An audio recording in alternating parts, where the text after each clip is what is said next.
A lot of you grew up with an idea about life. And it's basically this, that we can be anything we want to be, right? How many of you grew up with that kind of idea? Right? Yeah, a bunch of you, right? You know, and it was talked into you, and it was pushed into you, and I understand why we do that, right?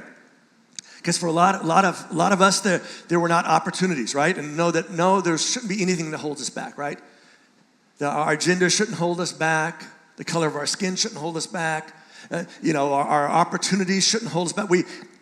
We ought to be able to do anything, and to dream big and to dream large, right? And there's something that's really beautiful about that. Something that's moving about that. But there's a flip side to it as well. Because while we can be anything we want to be, we aren't. And again, it's that clash of ideals and hopes and dreams and reality. And here's the question that's going to drive the rest of today, and it's simply this. What if part of our baggage is grief? Grief is simply the idea of not, living up to our hopes and dreams. What if part of the baggage is this whole grieving that's happening, and we're maybe not even aware of it? I mean, think about not living up to the hopes and dreams. Ours, and even we have ours, but let's be honest, it isn't just our dreams that we carry the baggage of. We carry the baggage of others' dreams, right? Maybe you're married to somebody, maybe you're related to somebody, maybe it's your child, and they have hopes and dreams, right? And you're along for the ride, you're trying to support that, and it's not working out. I mean, it's not just ours, and it's not just others. In fact, sometimes it's others of us. Because some of us grew up in families where there were huge expectations. And they might have couched it in the great terms of hopes and dreams. Son, I have some great hopes and dreams for you, right? When I was your age, and we all just go, oh, Lord, take me now, right? Because I don't want to go through this again about all, the pressure to meet their hopes and dreams that didn't get fulfilled for them. Or daughter, I've got hopes and dreams for you, right? Have you met a guy yet? Right. Have you gotten to medical school yet? Are you finished? When do you get, it's all these pressures that mount up on us. And the thing, at least for some of us, for those of us that would consider ourselves religious, those of us who would consider ourselves followers of Jesus, there's an added piece to this hopes and dreams thing. And you may have grown up in a church or a family that this idea was really strong. But it goes something like this, that if we do the right things will happen for us. You familiar with this? Right? That's why you ought to obey. That's why you ought to be good, right? That's why to do all this stuff, because then there'll be this payoff for it all, right? And it kind of boils down to the simple idea that since we did, then God has to. Because I did my part. So God has to do his part, right? And sometimes we couch it in other terms. We couch it that God promised, right? That God promised this, he promised that, he promised this other thing. And I actually have a big problem with that whole idea. Some people made a lot of money on the promises of God. Promises that were made to a very specific situation and a specific person or people and a specific time. But it sounds so good, it's hard to pass up a good promise, isn't it? This one comes from Jeremiah chapter 29. I know the thoughts that I have for you. Right? Thoughts for a hope and a future. Who doesn't want that to be their promise, right? God, you promised. He did, but it wasn't us. But we still say, no, it's a promise, right? We gather all this stuff together and we say, God promised. And because he promised, that means he has to. It means that God owes us, right? Because not only have we done our part, we've claimed those promises. We've held on to those things. Those things have been the thing that I've held on to all this time.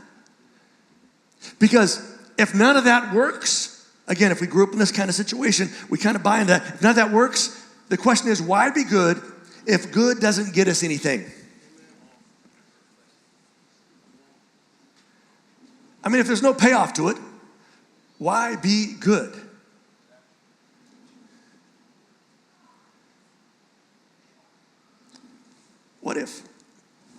What if dreams that don't come true and prayers that don't get answered don't say anything about God's faithfulness? See, what if the God who doesn't allow bad things to happen to good people does not exist? Because I don't know about you, but when I read this book, the thing we call the Bible, this collection of writings that span thousands of years, that tell the story of God and people and how faith works and how people react and respond, all that stuff, it seems to me that a pretty consistent message is bad stuff oftentimes happens to good people, some really good people. In fact, at the heart, at the base, at the foundation of the Christian faith is this idea that the best person ever, Jesus, the best person ever, got treated the worst. Now you may say, well, some other people had worse stuff. Yes, people had bad stuff too. But here's this one that has nothing. He's described as having no sin, which is, let's be honest, is beyond most of our abilities to understand, right? Because some of us sinned on the way here today. Some of us have sinned while we've been in the building. Right? I mean, let's just be fair and honest.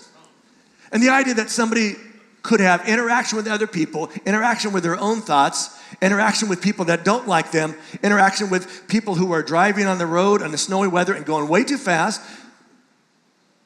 could not sin in that process. And just have the worst thing done, to be arrested for nothing except his threat, to be beaten, to be whipped, to ultimately be crucified, this painful way to die.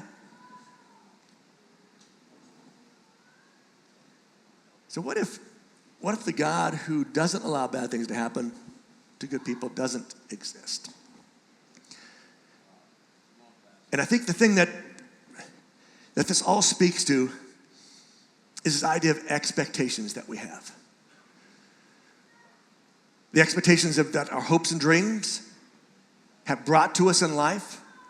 They've helped us hold on to it, and it's not working, but I'm still expecting it to if I just keep at it long enough.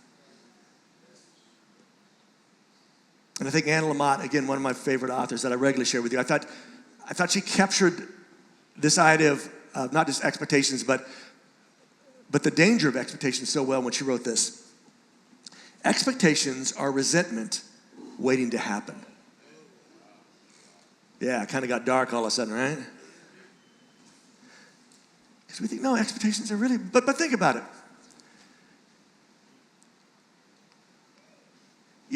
We do some premarital counseling as people get ready for a wedding. That's part of just the requirement we have if any of us are going to marry anybody.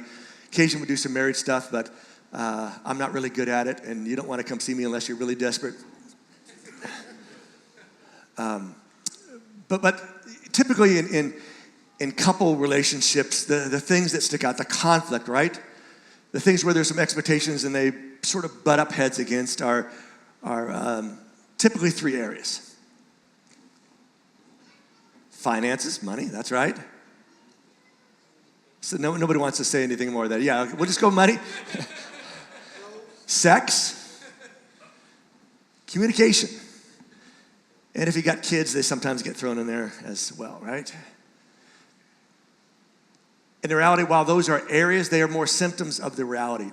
What I've come to conclude, and after reading lots of stuff, listening to some people way smarter than me, at the core of, I believe, every marriage problem is unmet expectations. Some of those expectations may seem fair. Oftentimes, there are ones that are brought from our hopes and our dreams. We sort of built a little box, all of us have a little box. We put all of our hopes and dreams in it, and we've drug it around through high school and to college if we went to college, or to our job and through our relationships and through all that stuff. And we keep carrying around, and finally we meet somebody, and it's like, wow, I'm so glad that we got married. Here's my box. It's got all my stuff and all my hopes, my dreams, expectations, and it's your job now to carry those things, right? To meet those things. And it doesn't mean those things can't be worked through, but it does mean that there are those things, those unmet expectations, and how much they lead to resentment as we're waiting for them to happen, and as they begin to be clear that they aren't happening, maybe they can't happen, maybe they won't happen. Let me kind of take a little sidestep and ask you a deeply personal and deep theological question. You ready? What if we're grieving, and I know that's not a word, but play along with me. What if we're grieving and we're not even aware of it?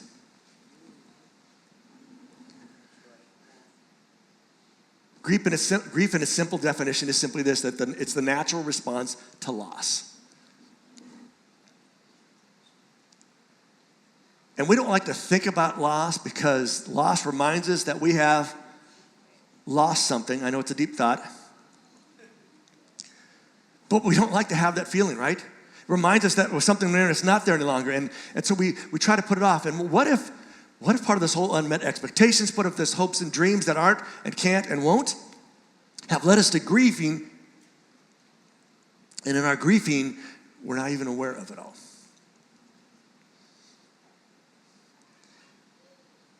And if you find yourself in grieving, typically you try to figure out, how do I deal with this? And so people have come up with this thing called, handy phases that people go through in grieving. Here they are.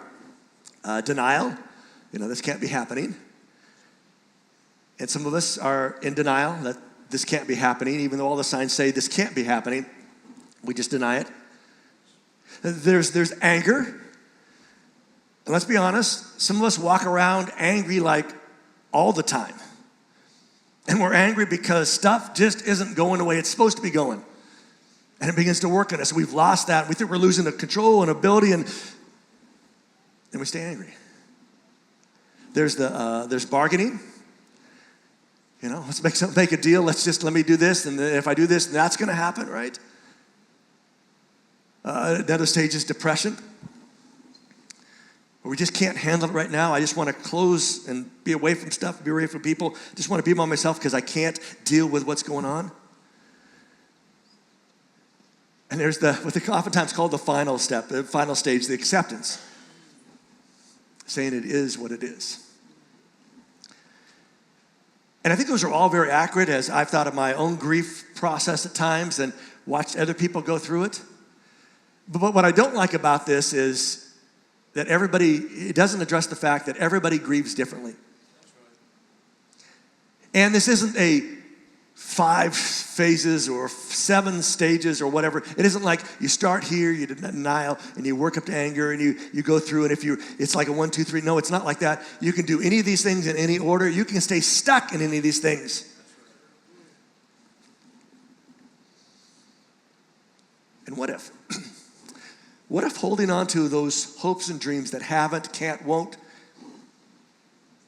is keeping us in our grief? What if unmet expectations have become part of our baggage? I know you're thinking, man, I am so happy I got up and braved the cold today to be here at church. I'm uplifting, positive, right? But I'll remind you again, unmet expectation is simply the difference between what we expected and what actually happened. And if you just take that simple definition as the definition of unmet expectations and just think about your life for a moment, everybody think about your life for a moment, and you're going to recognize, wow, I live all day long in unmet expectations, right? Because you expect something to happen and it doesn't happen, and it's like, what do we do in those moments? We hope that this school year was going to be different, but it's not any better, right? We finally got the courage to talk to our crush. Everybody go, ooh, right? But they blew us off, right? We prayed really hard for our parents, but they still got divorced. We know the weight of it. We know the pain of it. And we can understand why we try to avoid all of it. And the question has to simply be this. What's the solution? I was hoping, again, somebody really smart was going to step up, right? Because if you're looking for me, this might be my answer. But that's not the reality, right? You can't not have expectations. Expectations are part of life. So let me put it different. What if the solution is it's about rethinking how we expectation?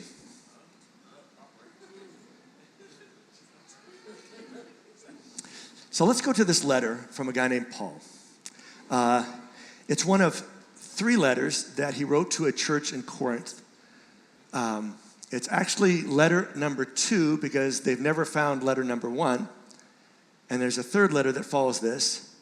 But because they didn't find the first letter, it didn't make sense to call this 2 Corinthians and 3 Corinthians because everybody would ask, where's 1 Corinthians? So just to kind of forget all that, we're going with 1 Corinthians because it's the one we have, even though in the letter itself it says, I'm following up the letter I sent you before, right? So that's just a little thing. Paul is this great story. If you don't know much about him, you ought to go read about him. He starts out as somebody that hates Christians. He's a devout Jew. He is practiced and schooled, and he's had all those hopes and dreams about how he's going to defend his faith. And then he, as he's going out defending the faith and actually arresting people and having them put to death, he has this incredible experience with God. You ought to go read about it there in the book of what's called Acts, the section of the Bible called Acts. And he turns to 180. He becomes this huge devout follower of Jesus now. And so he's a really smart guy. He's sort of the early church's theologian, the guy who helps us understand God who isn't God, right? So he's writing this letter, and it's a long letter. I think it's got like 15 chapters. Which some of us, if we think about it, 15 chapters, if you had a midterm or final exam with 15 pages, you would be going like, that's terrible. What kind of teacher is this, right? This guy writes a long, long letter, right? So he's covering just a ton of different stuff. And apparently there was this issue in the church in Corinth about this idea of what's called biblically spiritual gifts, which if you don't understand that, it's simply this idea that God, when God is active in our life, when we become followers of Him, that God enables us to be able to do some things.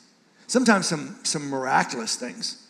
Sometimes just some gifts, some talents, some abilities to have an impact on helping somebody else in life or in helping them understand some more about God. And so apparently in Corinth there was this big battle about which one of the gifts, the abilities that God gives us is the best. And of course everybody has an idea what the best is, and they all want the best. And if you don't have the best, you're not the best then. And it's this whole stuff that we as humans love to do, right? And so Paul, with all these expectations about what's best, he begins to try to bring some reality to the situation. So we're going to pick it up over in 1 Corinthians chapter 12, right at the end of chapter 12, verses 29 to 31, and then right into chapter 13. So he says, listen, not all are apostles. It sounds like a statement, but it's really couched in the terms as it's laid out as a question. And he's saying, listen, not all are apostles, right? And everybody's supposed to say, right, they're not, right? And so they aren't, right? So, not all apostles. He says, listen, not all prophets. Not everybody's a teacher. Not everybody does miracles. Not everybody has all the gifts of healing. Not everybody's able to speak in a different language and this idea of tongues. Not all interpret those languages or tongues. He said, listen, there's all this, not everybody does all the same stuff. But it's important because that's how it's supposed to be, because if everybody does the same stuff, some stuff doesn't get done. But then he does add, listen, you should you should eagerly desire the greater gifts. I mean, if that's your hopes and dreams to get one of the ones you consider is big and important to you, that's not a bad thing. But that's not a reality thing either, Paul would say. Because what if what he's talking about is that what if we let our observations takes precedence over our expectations? Because they were all expecting to get the good stuff.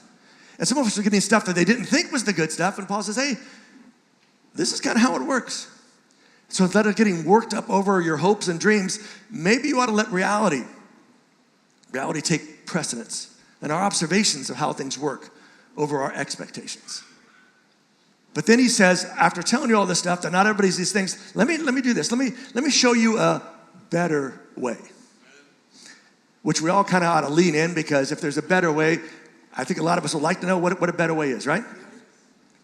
And so Paul begins this writing, and it goes into this whole thing about the perspective of these gifts and talents and the abilities and how we think some things are the best and how we want to have these things. And he says, listen, I may speak in different languages, in the tongues of people. I may even speak in the languages of angels. But if I don't have love, I'm only a noisy gong or a clanging cymbal, which I wish somebody was on the drum set right now and just went, shh, it's just noise. I may have the gift of prophecy. And in this context, it's the idea of somebody who speaks for God. That was the Old Testament view of prophets, was somebody who, talked for God. Sometimes it was about, predicting stuff, but oftentimes it's talking to God, trying to get people to turn back to God, to understand God, to listen to God. I may have this gift, he says, but listen, I may understand all the secret things of God, all the mysteries of God, and have all knowledge, which would be like a lot, right? To have all knowledge, understand all these mysteries of God, and on top of that, I may have faith so great I can move mountains. Which sounds huge to us, but if we remember what we talked about last week, and Jesus said, the faith that moves mountains is, right? But let's say I have all the stuff, because they thought it was the big faith. He says, but even with all these things, the knowledge, understanding these deep things, this faith that can just say, move mountains, if I don't have love, then I'm nothing. Amen. I may give away everything I have. And I may even give my body as an offering to be burned. I mean, it seems so selfless in that, but I gain nothing if I don't have love. And then he goes in to this list of things of what the love he's talking about looks like. And oftentimes, it used to be really popular at weddings. In fact, how many of you had this either in your marriage program or was read at your wedding? Anybody else? Oh, a few of us, all right. It was kind of this whole, love thing, right? We make it a romantic thing because we think that's what it's about. It has nothing to do with, it has a little bit to do with romantic love, but that's not the point of it. He's describing the kind of love that changes all these amazing things into good things. And here's how he describes it. He says, this love that I'm talking about, that if you don't have it, none of this stuff really matters. This love is, oh, by the way, it's patient and it's kind. It's not jealous. It's not envious. It's not conceited. It's not disrespectful. It's not selfish. It's not easily angered. We're like halfway through it, and we're already going like, thought I was in love. I'm not so sure I'm in love, right? I'm not so sure they're in love, right? Because some of that, right? It gets even better or worse depending on where you're sitting, right? Because love does not keep a record of wrongs, does not rejoice in injustice. Love, and as he wraps it up, says, let me just tell you, love patiently accepts all things. It kind of deals with everything that happens. It always trusts. Always. It always hopes. It always endures. Love, as he concludes this whole picture of what the love he's talking about looks like. Love never, what's the word there? Never fails. Never falls short. Love is always enough.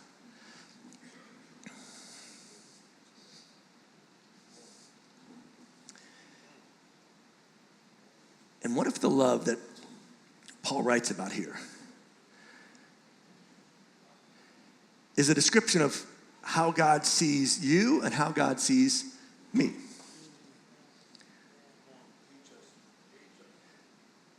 And what if he's saying the whole idea is that's the kind of love to hope to experience, and hopefully in experiencing it, it does something to us? Maybe it changes our expectations. maybe it changes how not only we see ourselves, but how we see others. Because he could have just simply said, listen, the love I'm talking about is unconditional. But I think he knew we needed all these other areas, right? Because it's easy to take one word and make it mean something when it means like a whole lot more than that. But in the context of which he's writing, he's not talking about a romantic love, between two people. He's talking about the love that really makes any of these things that we think are so important of any lasting value.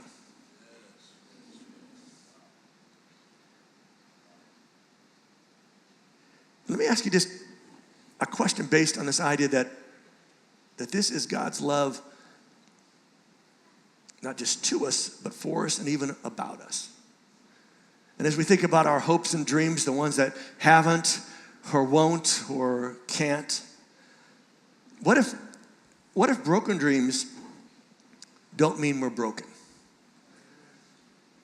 Because sometimes when our dreams are broken, when we're heartbroken, right, we think, there's got to be something wrong with me. But what if we're not the worst thing to happen to us? We talked about forgiveness last week, but sometimes I think we forget when we talk about forgiveness that we're not just about forgiving others. Sometimes it's about forgiving ourselves. Amen. That's right. Which for some of us, if we're honest, is like the hardest thing, right? Because we kind of owe ourselves and we do all that stuff last week. And I say these things about brokenness and about not being the worst thing that happened to you because what if this is about a God who is that kind of love to us? Amen. Because Paul doesn't finish there. As you've talked about saying, hey, if I had all these great things but don't have love, it doesn't matter. And let me describe that love. It's like an amazing kind of love. If you ever met this kind of person, you ought to hook up with them, marry them, stay with them, do whatever, you got to stay close to this kind of person, right?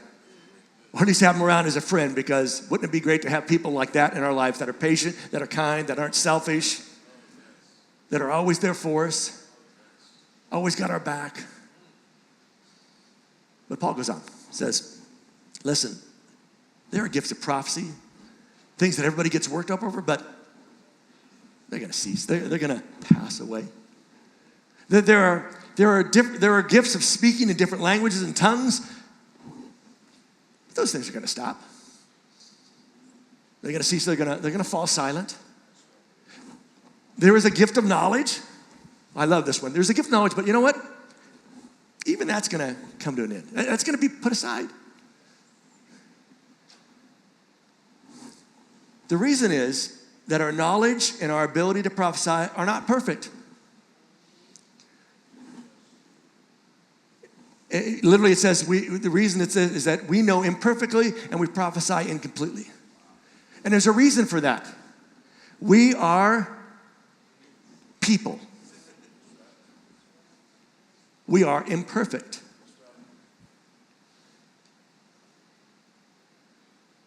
Did you forget anything this week?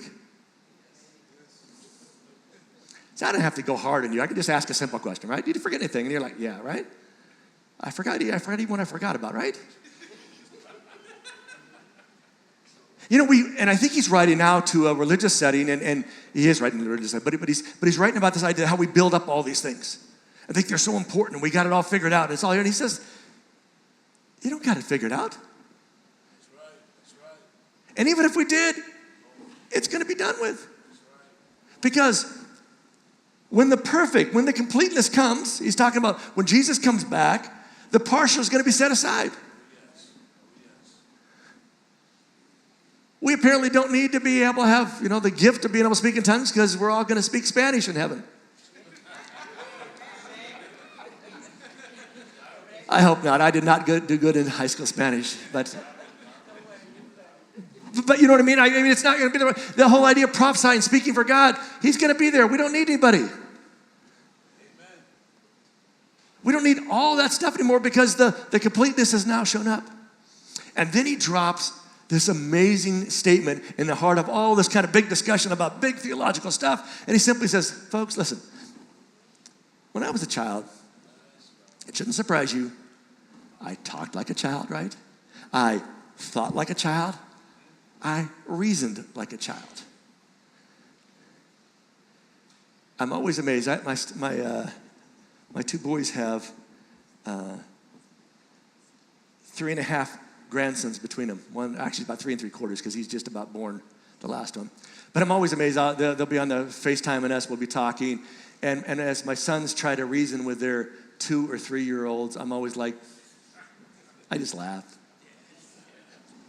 It's like, really? But because you know how to, reasoning with kids, they have a certain way of reasoning, right? But he said, listen, when I was a kid, that's how we all did it, right? We talked like them, we thought like them, we reasoned like that. But when I became a man, when I became an adult, I stopped. That is, I set aside those childish ways. Which, let's be honest, is one of the hardest parts of becoming an adult, right? Because we like some of the childish ways. We like the idea of being an adult sometimes. But when we have to start paying rent and insurance on everything, and we get our paycheck and we think, who in the world is FICA?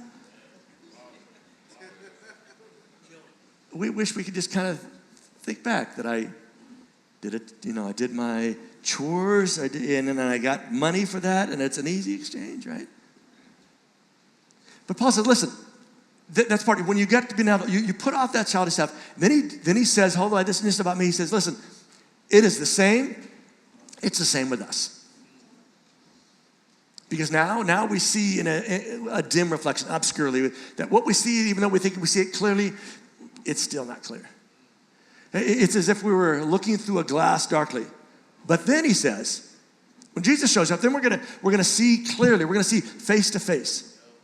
Now, listen, I only know a part, but then I'm gonna know fully, as God has known me and as I am fully known.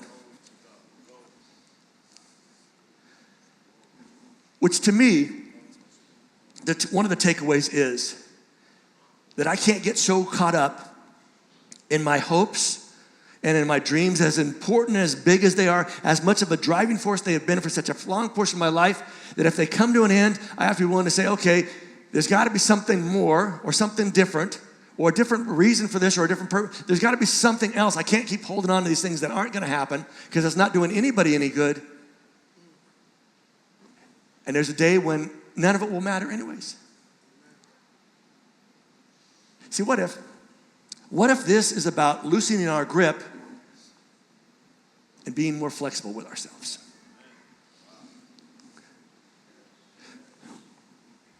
And with God.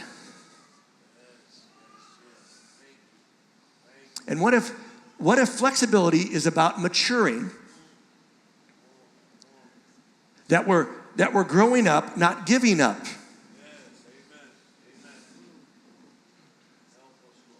Because what if we gave ourselves permission to let go and to move forward?